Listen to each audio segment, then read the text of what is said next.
Welcome to Learn English with Story and Conversation. Today's story about the tale of the Forgotten Kingdom. Once upon a time, in a land far away, there existed a grand kingdom named Pritam.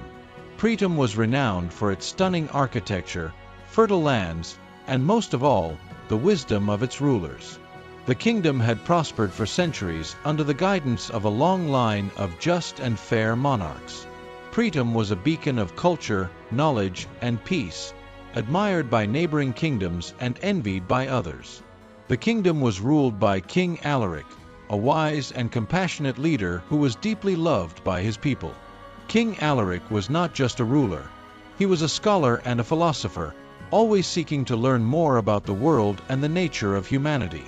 He believed that the prosperity of a kingdom lay not in its wealth or military might, but in the well-being and happiness of its citizens.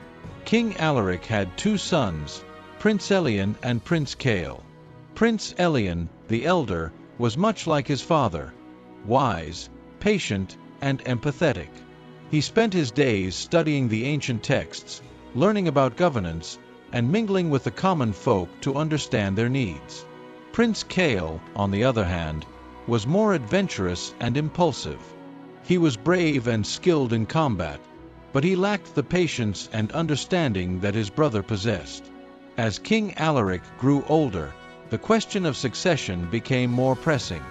According to tradition, the elder son, Elian, was the rightful heir to the throne. However, King Alaric, recognizing the differences between his sons, decided to test them both to determine who was truly worthy of ruling Pritam. One day, King Alaric called his sons to his chambers and presented them with a challenge. He handed each of them a small ornate box, sealed with the royal emblem. Inside these boxes, the king explained, is a key to the future of Pritam. Your task is to discover what this key unlocks and how it can benefit our kingdom. You have 1 year to return with your answer. Prince Elian and Prince Kael accepted the challenge with determination, each eager to prove themselves. They departed from the capital the next day, setting out on separate journeys to uncover the mystery of the keys. Prince Elian, with his love of knowledge and wisdom, decided to seek out the sages and scholars who lived in the distant mountains. These wise men were known to possess ancient knowledge, and Elian believed they could help him decipher the significance of the key. He traveled for weeks, through harsh terrain and unpredictable weather, until he reached the secluded monastery where the sages resided. The sages welcomed Prince Elian warmly, recognizing him as the son of the wise King Alaric. Elian showed them the key and explained his quest. The sages examined the key carefully, discussing its intricate design and the symbols etched upon it. After several days of study, the head sage, an old man with a long white beard, spoke. This key, young prince, represents more than just a physical lock. It symbolizes the heart of a kingdom. To unlock the true potential of Pritam, you must first unlock the hearts and minds of its people. The key is a reminder that a ruler's true strength lies in understanding and serving their subjects, not in wielding power over them. Prince Elian listened intently, absorbing the wisdom of the sages.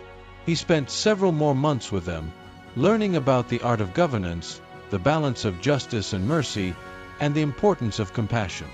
By the end of his stay, Elian was not only convinced of the sages' interpretation, but also inspired to rule with kindness and wisdom, just as his father had done. Meanwhile, Prince Kael embarked on a very different journey. He believed that the key was a clue to some hidden treasure or powerful artifact that could strengthen Pritam's military and secure its dominance over neighboring kingdoms. He traveled across the land, seeking out adventurers, mercenaries, and treasure hunters who might know of ancient ruins or hidden vaults where such treasures could be found. Kael's journey took him through dangerous lands, where he fought off bandits and wild beasts. He ventured into forgotten tombs and ancient castles, following rumors and legends in search of the mysterious lock that his key would open. Along the way, Kael encountered many who were eager to join him in his quest, lured by the promise of riches and glory. After many months of searching, Kale and his band of adventurers discovered a hidden cave deep within the mountains. Inside, they found an ancient door, covered in intricate carvings that matched the design of the key. Excited, Kale inserted the key into the lock, and with a heavy creak, the door swung open to reveal a vast chamber filled with gold, jewels, and ancient weapons. Kale's heart raced with excitement. Here was the treasure that would make Pritam the most powerful kingdom in the world. He imagined the grand army he could build, the fortresses he could construct, and the lands he could conquer.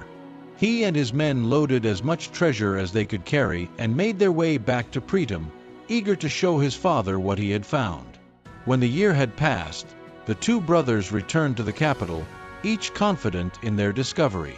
King Alaric welcomed them both and asked them to present their findings. Prince Kale went first. He proudly displayed the gold, jewels, and weapons he had brought back, declaring that with this treasure, Pritam could become an invincible empire. "Father," Kale said, "with these riches, we can build the strongest army, fortify our defenses, and expand our borders. No kingdom will dare challenge us, and Pritam will reign supreme." King Alaric listened carefully, but his expression remained neutral. He then turned to Prince Elian, who presented the key and recounted the wisdom he had learned from the sages. "Father," Elian said, "this key is not meant to open a physical lock, but to remind us that the true strength of a kingdom lies in the hearts and minds of its people. A just and compassionate ruler can inspire loyalty and love, which are far more powerful than any army or treasure."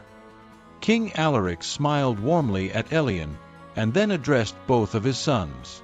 "You have both undertaken great journeys and learned important lessons. Kale, you have brought back wealth and weapons, but these are tools that can be used for good or ill. They can protect, but they can also destroy. Elian, you have returned with the wisdom that a ruler's greatest strength lies in serving his people with compassion and justice." The king paused, his gaze sweeping across the court that had gathered to witness the decision. A kingdom is not measured by its wealth or its military might, but by the happiness and well-being of its citizens. A ruler who governs with wisdom and kindness will be loved and remembered long after gold has tarnished and weapons have rusted. With those words, King Alaric declared Prince Elian as the rightful heir to the throne. Kale, though disappointed, accepted his father's decision with grace. He had learned much during his journey, and he understood that his brother's wisdom would guide Pritam to even greater prosperity. Years passed, and under King Elian's rule, Pritam flourished like never before. The kingdom became a center of learning and culture, where justice was fair and the people were content. King Elian ruled with the same wisdom and compassion that had defined his father's reign, always putting the needs of his people first. Prince Kale, though not king, became a loyal and trusted advisor to his brother. He used his bravery and skills in combat to protect Pritam from external threats, while Elian focused on governance and diplomacy. Together, they ensured Pritam remained a beacon of peace and prosperity. As the years went by, the story of the two princes and the key became a legend, passed down through generations. It was said that the true key to Pritam's greatness had never been the physical key or the treasure it unlocked, but the wisdom that Elian had brought back, a wisdom that had shaped the kingdom's destiny. King Elian's reign was long and prosperous, and he was remembered as one of the greatest kings in Pritam's history. But he never forgot the lesson of the key, that the heart of a kingdom is its people, and a ruler's duty is to serve them with wisdom, justice, and compassion. The moral of the story is that true leadership is not about power or wealth, but about serving others with wisdom and compassion. A great ruler is one who puts the well-being of their people above all else, understanding that the strength of a kingdom lies not in its riches, but in the hearts of its citizens. Thanks for watching my video. Please subscribe my channel and press the bell icon.